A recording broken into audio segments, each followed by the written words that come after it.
Avec le président de la République, nous avions pris rendez-vous pour une salubrité médiatique. Salubrité médiatique qui devrait rimer avec une demande pressante de tous les professionnels des médias, qui est celle de la dépénalisation du délit de presse. Mais alors, on ne saurait pas véritablement dépénaliser, je ne veux pas rentrer dans le fond du débat de droit avec les juristes qui sont ici, sans peut-être retoucher les dispositions du Code pénal. Mais ici, dans cette loi, nous avons voulu faire un pas.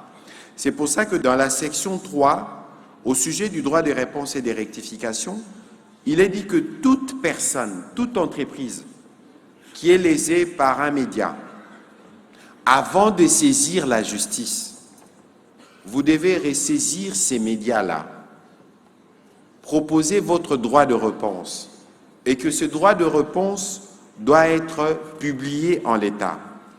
Je vais citer l'article 112 de la loi Mouyaya.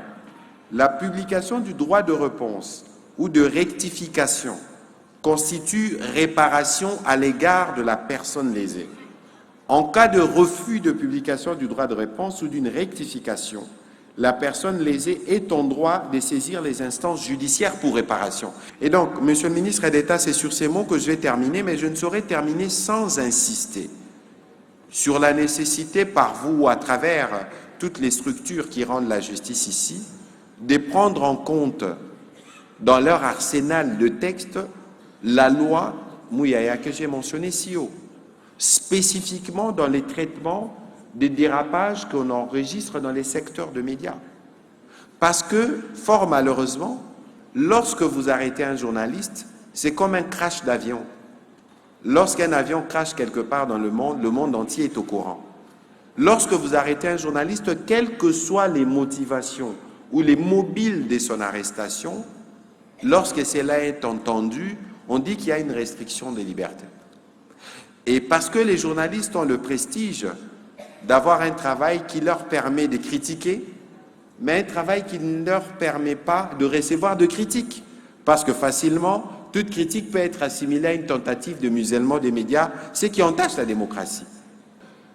Autant on dit que nul ne peut ignorer la loi, autant lorsque nous faisons de loi, nous devons nous assurer que nous avons préparé les textes réglementaires ou les mesures d'application qui permettent de garantir l'effectivité de l'application de cette loi. Parce que dans la loi Mouyaya, il y a des avantages, par exemple, d'ordre fiscaux qui ont été accordés aux différents organes de presse ou aux journalistes.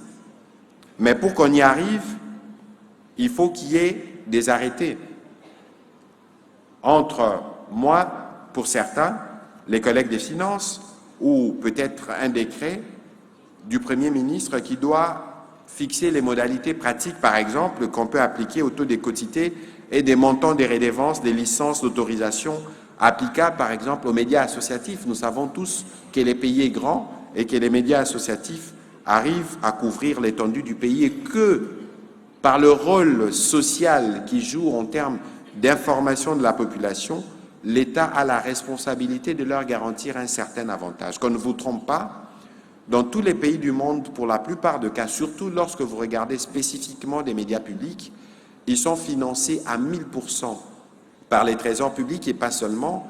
Il existe des régimes d'avantages, y compris pour les médias privés, parce qu'ils ont un rôle social qu'ils jouent. On peut vous donner l'exemple, lorsqu'il y a Covid-19, ce n'était pas le monopole de la RTNC de faire de campagnes de sensibilisation. Ou lorsqu'il y a aujourd'hui tout ce que nous disons par rapport à la guerre dans l'Est, etc., lorsque nous faisons appel, dans le cadre par exemple de la campagne Tout pour la patrie Bendele Koyate, lorsque nous voulons réveiller les Congolais, le rôle d'accompagnement que les médias privés jouent est un rôle qui doit être pris en compte. Nous, en tant qu'État, nous pouvons leur garantir justement un certain nombre de facilités du fait de leur rôle des vecteurs.